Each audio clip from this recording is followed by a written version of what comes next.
Pergunta: quem é o eu? De Romanos 7, 14 a 25. Não é a mesma palestra, não se preocupe, tá? É literal?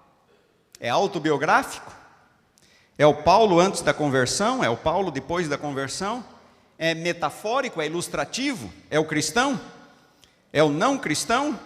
A pessoa irregenerada? É o cristão que nasceu de novo? Quem é o eu de Romanos 7, 14 a 25? Quem é?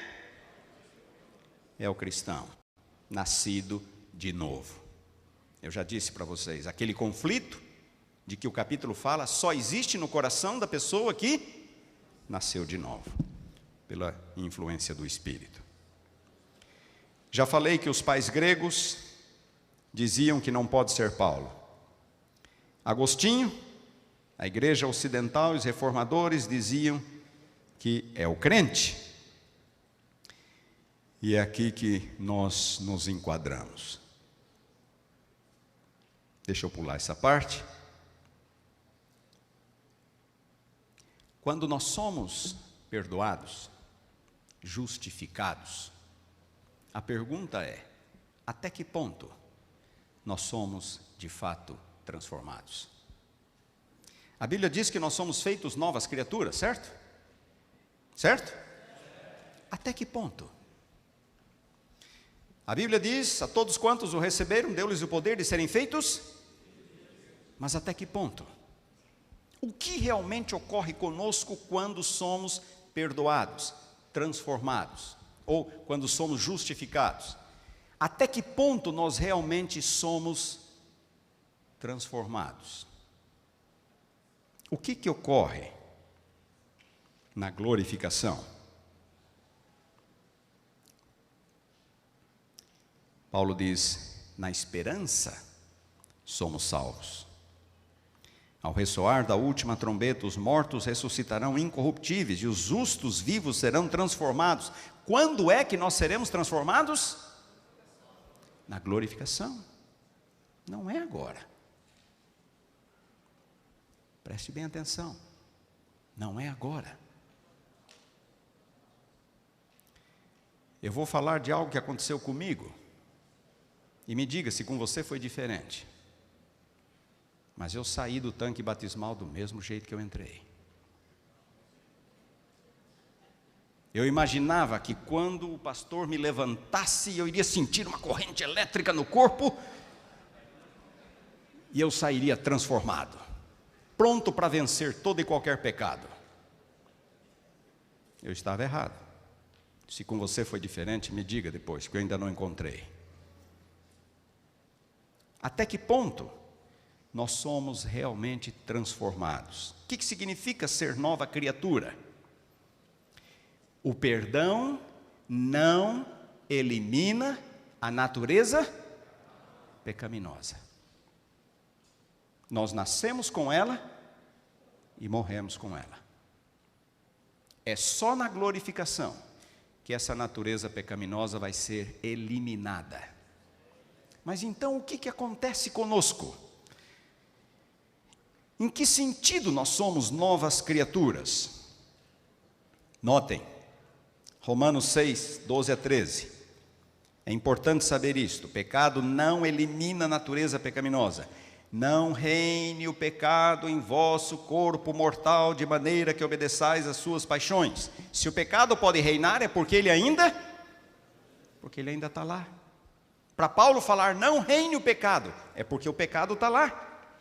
Se viverdes, Romanos 8,13, segundo a carne caminhais para a morte, mas se pelo Espírito mortificardes os feitos do corpo. As pressões da natureza pecaminosa precisam ser mortificadas. Por quê? Porque estão lá. Natureza pecaminosa está lá. Gálatas 5,16, andai no Espírito, e jamais satisfareis a concupiscência da carne. A carne continua concupiscente. Esmurro o meu corpo, dizia Paulo. E notem o que a senhora White diz: cada cristão. De quem que ela está falando? Do cristão.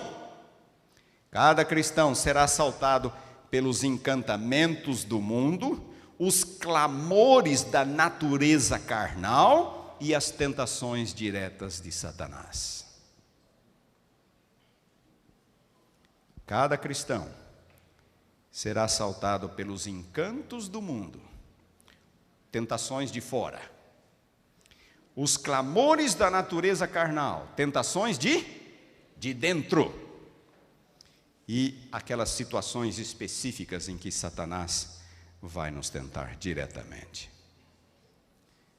O problema todo, irmãos, em Romanos 7, 14 a 25, há uma questão que tem sido negligenciada. O cristianismo gastou 2000 anos se perguntando quem é o eu, quem é o homem de Romanos 7. Mas eles se esquecem de perguntar uma coisa: que tipo de pecado Paulo está falando ali? Que tipo de pecado? Acompanhe, prestem atenção, porque eu vou repetir a pergunta. Nem mesmo compreendo o meu próprio modo de agir. Versículo 15. Não faço o que prefiro, mas sim o que detesto. Versículo 15. Faço o que não quero. Versículo 16. Quem faz isso já não sou eu, mas é o pecado que habita em mim. Versículo 17. O querer está em mim, porém não o efetuá-lo. Versículo 18. Não faço o bem que prefiro, mas o mal que não quero, esse faço. Versículo 19. Se eu faço o que não quero, já não sou eu quem o faz. Versículo 20. Ao querer fazer o bem. Versículo 21. No tocante ao homem interior, eu tenho prazer na lei de Deus. Versículo 22. Que pecado é esse? Dos versículos 14 a 25, Romanos 7, 14 a 25. Que pecado é este? Pecado involuntário. É o pecado que eu não quero cometer. Irmãos, deem uma olhada. Não faço o que prefiro, mas o mal que não quero, esse faço. Se eu faço o que não quero, não sou eu quem o faz. Eu quero fazer o bem. Eu gostaria de obedecer à lei de Deus, mas eu não consigo. Que pecado é este? Pecado involuntário. A Bíblia faz muita diferença entre pecados voluntários e pecados involuntários. Muitas vezes nós gastamos tempo perguntando, mas que pecado é mais grave aos olhos de Deus, esse ou aquele? Essa é a pergunta errada. Essa é a discussão errada. A discussão é pecado voluntário ou pecado involuntário? Notem, a Bíblia fala de pecados voluntários. 1 João capítulo